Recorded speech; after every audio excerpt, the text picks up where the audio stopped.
The fifth largest commercial bank in America just chose Stellar over Ethereum. That's not speculation. It happened yesterday. And while most investors are focused on Bitcoin consolidating near 90,000, XLM is sitting at a technical level that historically launched 30, 50, even 138% rallies. Today, I'm breaking down every catalyst hitting this week, exactly what the chart tells me, and where I'm positioning my entries and exits. Let's get into it. XLM currently trades around 25 cents after a brutal correction from its July high near 50 cents. Market sentiment across altcoins remains cautious, with the altcoin season index hovering around 26 out of 100. But here's why this video matters right now. Stellar is experiencing the most concentrated wave of institutional announcements in its 11-year history, and the timing couldn't be more interesting, considering where price sits on the weekly chart. But before we dive into technicals, you need to understand what just happened on the fundamental side, because this context changes everything about those support levels. Let me connect the dots on what unfolded over the past 3 weeks. On November 7th, LayerZero announced full integration with Stellar, connecting the network to over 150 blockchains and 500 assets. This wasn't a partnership announcement, it's infrastructure.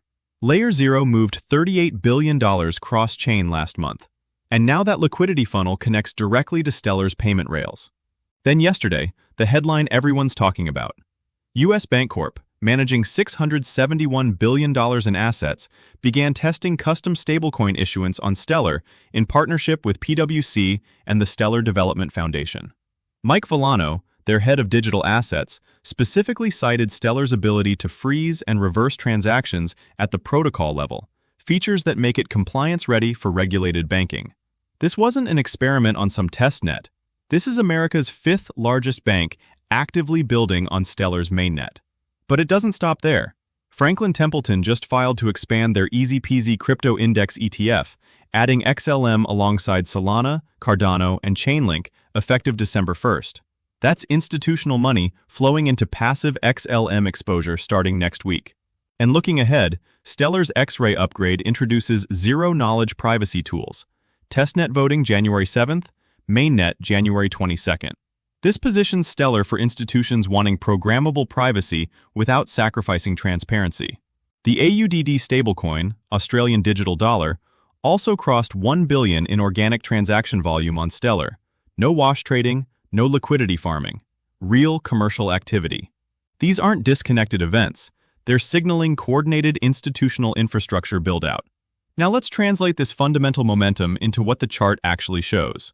Looking at the weekly timeframe, XLM sits at a critical inflection point that's defined the last 12 months of price action.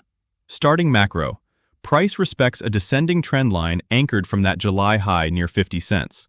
We've seen clean rejections in August and September along this structure. But here's what's interesting.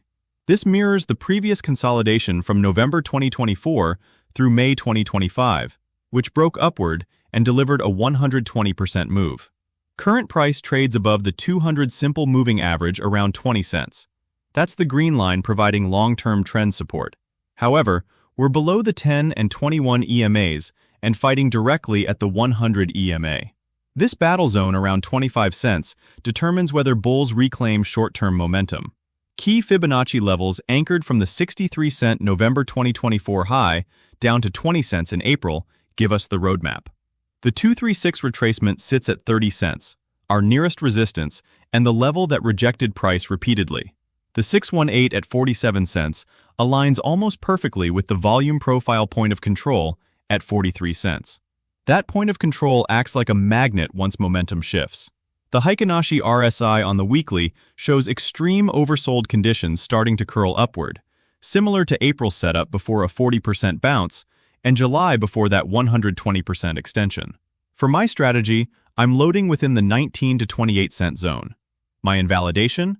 A weekly close below 17 cents. If that breaks, I'm exiting and looking to reaccumulate around 10 cents. But if this structure holds, I'm targeting 45 cents first, then 60 cents, 90 cents, $1.30, and $1.70 on extensions. Risk management is straightforward. If we hit the first target at 45 cents, stop moves to entry. Hit the second, stop moves to target 1.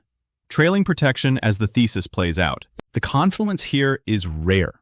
you have a top 5 US bank actively testing infrastructure, an ETF adding passive exposure in days, LayerZero unlocking cross-chain liquidity, and zero-knowledge upgrades launching in January.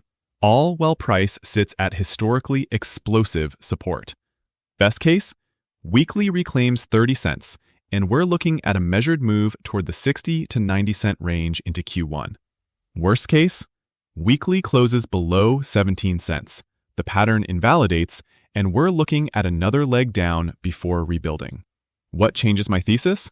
Loss of that 200 SMA as support, and a decisive breakdown below 17 cents on meaningful volume. Stellar's fundamental picture hasn't looked this strong since the 2021 cycle, yet price reflects maximum pessimism. That divergence between development momentum and market pricing is exactly what I look for. If you found this breakdown valuable, drop a like and subscribe. It genuinely helps the channel. For faster daily updates and real-time setups, join my free Telegram group. Links in the pinned comment. Thanks for watching. Stay sharp, stay patient, never financial advice, and I'll see you tomorrow in the next one.